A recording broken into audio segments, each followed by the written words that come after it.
Close friends of the channel may know that I'm an avid poker fan. From knowing that everything you do at the table conveys information to being able, like most players of my age, to quote rounders word for word, there's something about the game that brings out the real competitor in me. Today's provided preview game combines pick up and deliver with this most interesting mechanic. From new publisher BardShark, this is Antematter. And yes, you're reading that right, anti like poker. I get it. There's quite a bit to talk about here, so let's shuffle up and deal. We're set up here for a 3-player contest, and the first thing you're going to notice is just how giant the board is. I've asked, but I'm unclear on just how much of what I have here is representative of the final product.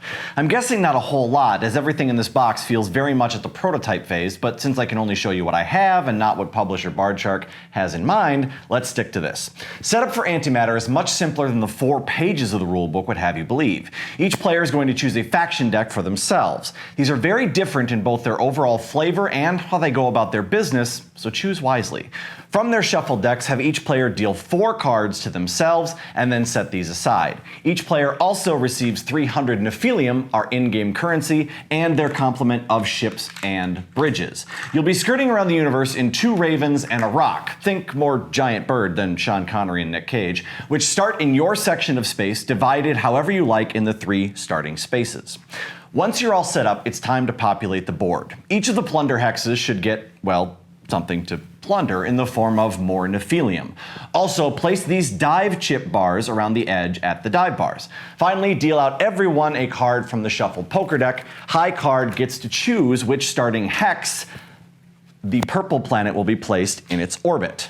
The remaining planets are then aligned outwards. To determine their exact starting placements, we'll want 4 non-face cards from the top of the deck. If you do get a face card, like we just did here, just discard it and draw again. Now here's where things start to get a little tricksy. In order, moving outwards from the center, not moving the purple planet, move each celestial body, presumably clockwise, the rulebook doesn't say, some number of spaces equal to the card drawn multiplied by the number of tiers the planet's base has. In our example, the blue planet has drawn a 3 and has 2 tiers, so we'll move 6 spaces. The red planet has a 2, so we'll only move 2 spaces. White drew a 4 and has 3 tiers, so we'll move 12.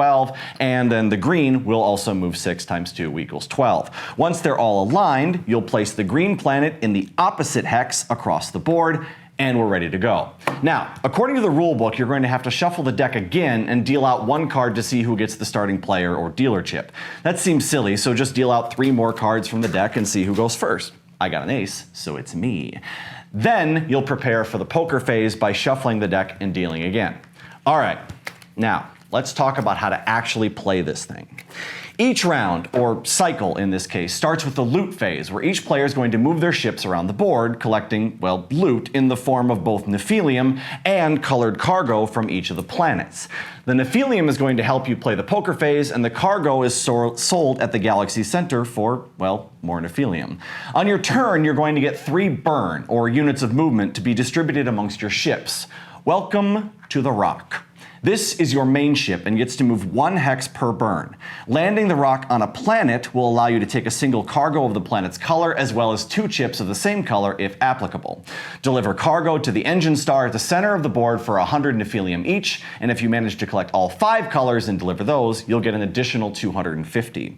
The Ravens are lighter, more maneuverable ships but can't carry any cargo. They'll get 2 hex movement per burn, and you'll want to maximize their speed to gain as much plunder as you can. There's a couple more mechanics in gaining additional crew cards for your hand at the dive bars, and also some neat little boosting you can do with these bridges, but I want to get to the poker part of this game. Once everyone's taken their loot phase and moved their ships and picked up some stuff, it's time to hit the felt. You're going to play 1 hand of Texas Hold'em, and in order to make this more interesting for everyone, you're forced to ante 1 chip at the beginning of every round instead of using blinds. This incentivizes everyone to play the hand, and I approve of the change. How much you're going to be in for depends on which stage of the game you're on. In the first stage, everyone contributes a lowly white chip for 25, but in round 2, it's the doubly valuable red for 50, followed by 100 blue, and the last round of the game, it's a 500 black chip.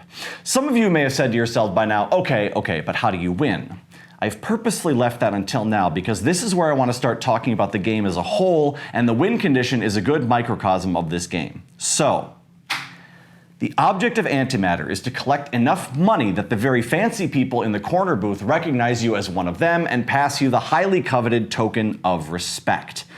In our 3-player game, that means amassing a total of 1,500 Nephilium. The trick is, you have to have it for a full cycle before you can actually win the game. But, and here's where things get weird, you can't ever lose it. Once you get the token, you keep it no matter what.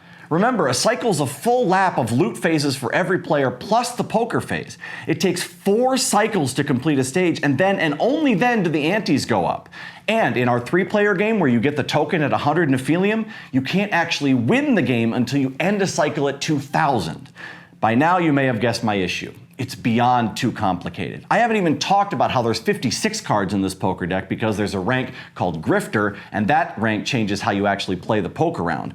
I also haven't even talked at all about these crew cards and how they can mess with both the loot phase and the poker phase. There's keywords on these cards that don't really make sense and are honestly a little bit confusing. Ultimately, it can be said that we normally don't deal with heavyweight games here at GLHF, and I'll cop to that. This doesn't fit the heavy game paradigm, though. There aren't a ton of options for scoring, nor is there a wide variety of in-game action options. Instead, this feels like a game where the lead designer had 100 cool ideas and at no point did anyone in the room tell them to edit. Everything's in this box. There's rules about rules and keywords, and everything else has an edge case, and these crew cards, they allow so much player interaction, which makes the essence of what makes poker great, the perfect combination of known and unknown information coupled tightly to how much money each player has, gets totally lost. I used almost here because there's definitely a good game in this box. Fitting around the board using your limited burn to parse out a turn that boosts your chip stack to the point where you can bully other players out of a pot they're forced to be in really sings when it works. A huge amount of attention was paid to these crew decks as well. Each one feels really different, and the way you interact with them depends greatly on their individual flavor. There's also a massive potential in this game's production quality. If these Nephilium chips are the decent weight and size and the weight of poker chips, if the game's card deck feels really great on the table and has some really top-notch sci-fi art, those are huge draws to a Kickstarter for a new company. The problem is, the pick up and deliver with poker is so perfectly aimed at a huge portion of the gamer population that it could land in a big way. If Antematter can get out in front with someone with a big red marker, they can slice this game down to meat, there's some phenomenal promise to be had here. But the question is there enough time?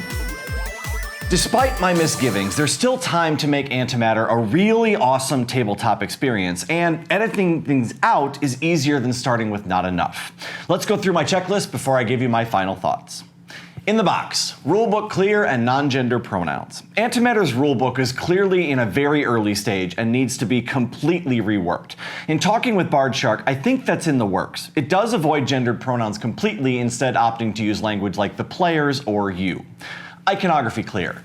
Sort of. It's easy to keep the icons for Nephilium and Anti clear, but the crew card templating needs work, and some of the keywords either don't make sense or don't agree with themselves across multiple cards.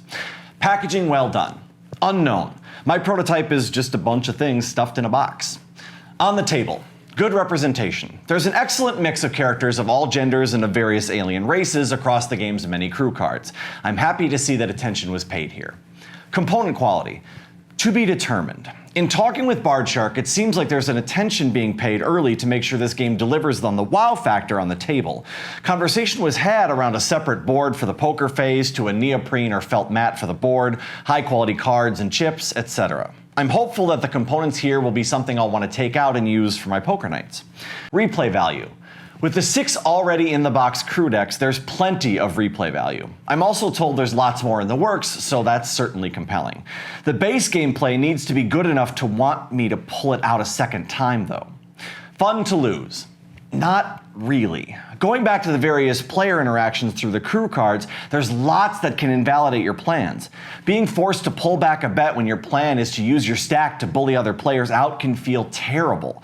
Similarly, having extra cards get dealt when your opponents wouldn't have made their hands, but then they did, frustrating. And so much attention needs to be paid to the poker phase that that's really important. For me, Antematter is an exercise in missed opportunity with lots of hope. With a Kickstarter just starting soon, there's still time to make some much needed changes and deliver on a really great game. It's going to require the bravery to look at their hand, look at the table, and make the right bet though. I'm hoping that BardShark can make the call. I'm Nicholas, reminding you to help protect the game population, always sleeve your cards.